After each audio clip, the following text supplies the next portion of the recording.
Hello viewers, good morning. So आज मैं बात करूंगी बेसिकली अपनी डिटेल स्ट्रैटेजी के बारे में। काफ़ी क्वेश्चंस आ रही थे, काफ़ी कमेंट्स आ रही थी कि मैम आपने प्रिपेयर कैसे किया, क्या कुछ हार्डशिप्स आई, और प्रिसाइज टिप्स की किया कैसे, क्या क्या बुक्स वगैरह रेफ़र की। तो आज मैं अपनी डिटेल स्ट्रैटेजी आपके साथ शेयर करना चाहती हूँ। First of all to begin with थोड़ा सा रूटीन बताती हूँ कि मेरा दिन का रूटीन क्या रहता था।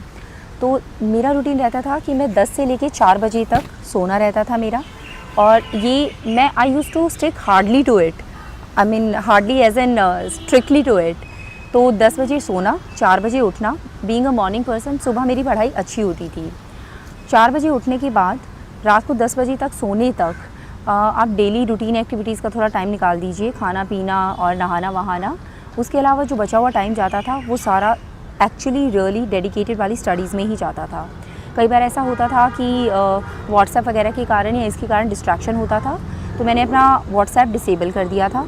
जितने भी ग्रुप्स में मैं मेंबर थी, मैंने ग्रुप्स को एग्ज़िट मार दिया था। So basically I had taken a back seat from social media completely. साथ में मैं अपने फ्रेंड्स और फैमिली वगैरह की बात करती हूँ। देखिए, मैं एक 4 साल के बेटे की माँ हूँ।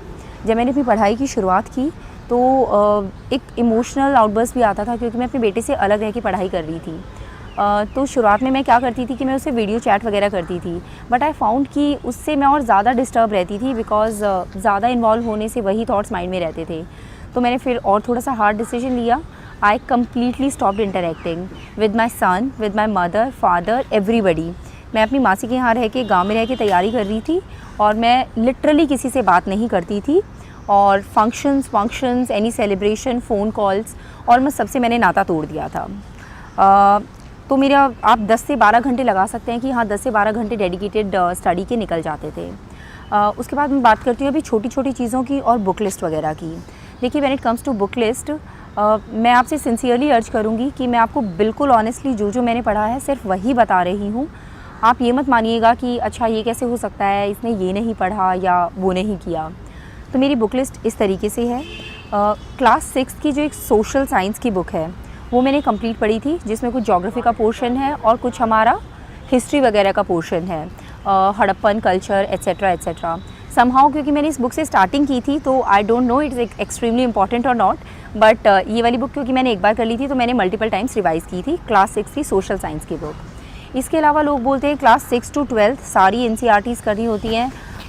I didn't do that. मैंने बेसिकली जो फोकस किया था ज्योग्राफी, मैं सब्जेक्ट वाइज आपको बताती जाती हूँ, ठीक है। ज्योग्राफी के लिए मैंने NCERT की क्लास 11 और क्लास 12 की टोटल मिला के 4 बुक्स हो जाती हैं, 2 ईच, वो पढ़ी थी।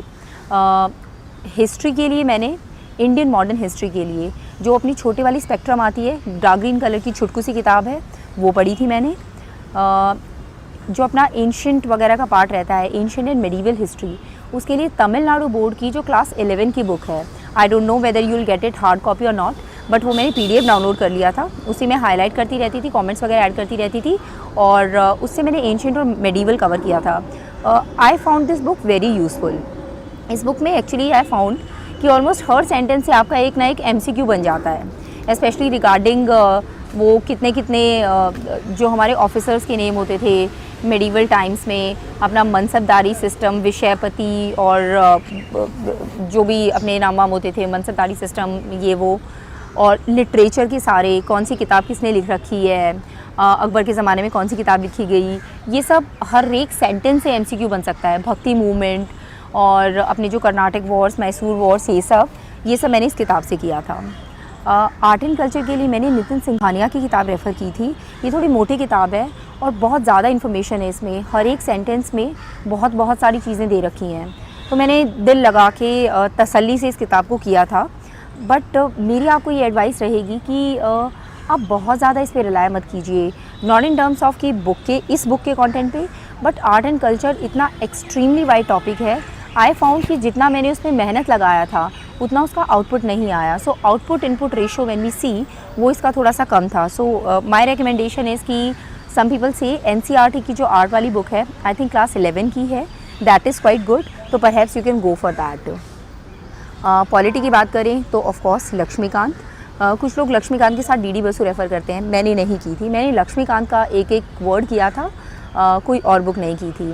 इसके अलावा जो हमारी इंडियन कॉन्स्टिट्यूशन एट वर्क एक छोटी सी किताब है एनसीईआरटी की, आई डोंट नो 11th की है या 12th की, उसमें से मैंने 2 चीज़ें की थी, एक एफपीटीपी सिस्टम और एक जो अपना होता है presidential system, semi presidential system, इनका कुछ कंपैरिजन। तो ये कुछ 2 पेजेस थे जो मैंने इस बुक से किए थे, क्योंकि दिस टॉपिक इज़ इम्पॉर्टेंट, वो मैंने मल्टीपल टाइम्स रिवाइज़ किए थे, बाकी बुक नहीं की थी। एनवायरनमेंट के लिए और इकोनॉमी के लिए जो प्रिंटेड नोट्स आते हैं मैंने वही किए थे। शंकर आईएएस के printed notes for environment and similarly economy के लिए एक जो राव्स या राम्स के थे, I am sorry I am forgetting, तो ये वाला मैंने किया था। आई थिंक बुक के इन टर्म्स ऑफ कंटेंट ये सफिशिएंट है। इसके अलावा बजट और इकोनॉमिक सर्वे, मल्टीपल रिविजन्स, उसकी हर एक स्टैटिस्टिक, हर एक स्कीम का नाम बहुत थॉरली किया था। बीच में फिर मैं आपको ये भी बताना चाहूँगी कि करंट अफेयर्स के लिए मैंने सारा ऑनलाइन सोर्सेज रेफ़र किए थे। Insights on India is the website. My daily schedule use to be कि मैं उसके डेली के 8 जो डिटेल्ड सिक्योर इनिशिएटिव के क्वेश्चंस होते हैं वो रजिस्टर पे लिख के आंसर्स कंपेयर करती थी बाकी स्टूडेंट से। डेली एमसीक्यूज़ में उसके सॉल्व करती थी, पहले करंट अफेयर्स पढ़ना, एडिटोरियल पढ़ना और डेली के एमसीक्यूज़ सॉल्व करना। This use to be my daily time table for the current affairs portion. So in terms of strategy and book list this is done. For preliminary my advice to you would be, test series कोई भी करिए आप, एक ही कर लीजिए। मैंने एक ही की थी, बाकी लोग बोलते हैं कि कायदे से 2 करनी चाहिए, मैंने एक ही की थी इनसाइट्स ऑन इंडिया की, और मैंने इसे मल्टीपल रिविजन्स दी थी which is very very very important. ठीक है, कोई भी टेस्ट सीरीज़ करिए, स्पेशली फुल लेंथ टेस्ट पे फोकस रखिए, मल्टीपल टाइम्स रिवाइज करिए और उन क्वेश्चंस को मार्क करके जो जो आपके गलत हुए हैं उन्हें कई बार रिवाइज कर लेंगे ना, तो that will stick to your mind. So that is going to be my advice for preliminary. When it comes to my optional, which was sociology, मैंने सेल्फ स्टडी किया था, घर पे बैठ के ही प्रिपेयर किया था।